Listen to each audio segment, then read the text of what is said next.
agree that such activity is indeed a hazard, and we have been very stern in our warnings that they will not like the bite of a beak if they persist in this abominable practice. Kindest regards, the Iddesleigh School for Exceptional Girls. Chapter 1. March 1858, in the capital city of St. Edis, Wesloria. They said that Princess Amelia fell in love with a footman. "Another one?" her sister asked with dismay.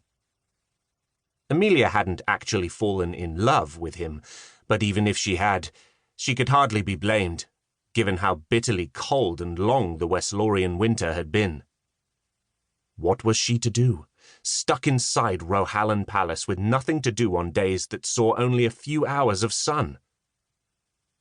While winds had howled and rain had poured, Amelia had passed days in front of large blazing hearths, as it was too cold to venture very far from them. And on those days, when she couldn't read another word, or eat another bite, or engage in another dreadfully dull conversation, she looked for games to play. But who was there to join her but a lady-in-waiting and a footman or two? Anyway, did it really matter now? The last footman had been sent off to Astasia Castle, and spring was upon them, and everything was glittery and green and filled with bright sunshine.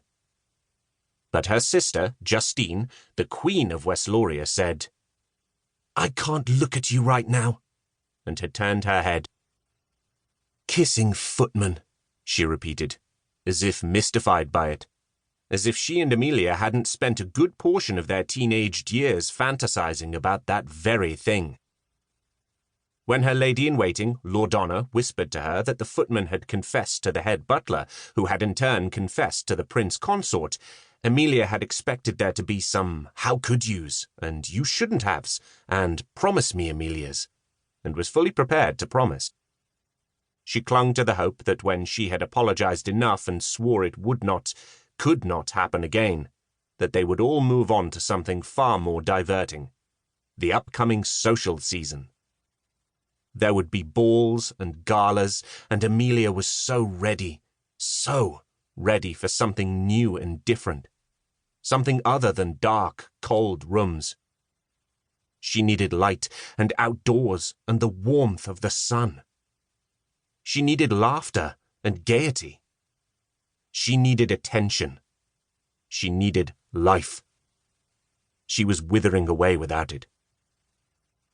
She'd carried her great anticipation into her sister's privy chamber, but her hope had been immediately dashed when she saw who all was gathered. Justine was seated with her hands gripped tightly in her lap.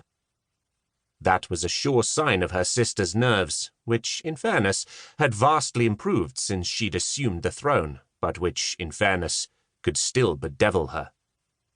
Amelia had never suffered from nerves, thank the saints. Boredom was her cross to bear. She was too restless, too full of a compelling need to seek adventure. Everyone talked about Justine's nerves and how crowds distressed her.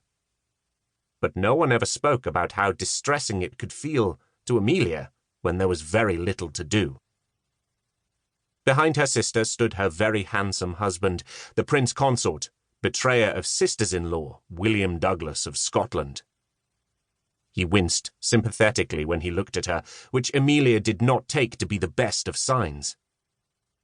"Amelia, darling, what have you done?" That nettled tone belonged to none other than her mother, the Dowager Queen Agnes. She was seated at an easel beside a young man who wore a painter's smock. Her mother was not painting, but she was gesturing at the canvas and speaking quietly to the gentleman about what needed to be added to the scene. It was a peculiar talent of the Dowager Queen, to paint by proxy. If one did not have a talent for art, did one merely commandeer the talent from someone else? Amelia would say no, but no one listened to her. Her mother was glaring at her. Another ill portent. The other person in the room was Dante Robuchau, the Prime Minister. He was standing at the window.